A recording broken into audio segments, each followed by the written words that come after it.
Let's make some green beans and potatoes. I've got about a pound of green beans and I have already stringed them and broke them into bite-sized pieces. I'm going to add them here to my pot. I'm going to dice up a few potatoes.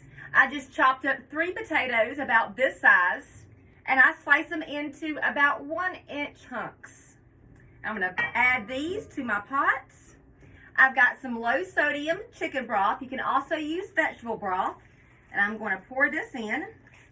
And I'm using 2 of these boxes, and these are 32 ounces each. I'm going to sprinkle in some garlic salt. I've also got some onion powder. I'm going to sprinkle some of that in here. I'm using about a teaspoon of that. And I'm going to sprinkle in some black pepper. And I'm going to stir this up. I'm going to put this on the stove top and bring it to a boil. Once it starts to boil, I will put the lid on it and reduce the heat to low and let this simmer for about 45 minutes to an hour. My green beans and potatoes are done. Ooh. I'm going to serve me up a little bowl for a taste. Get a little bit of green bean and a little bit of potato. Mmm.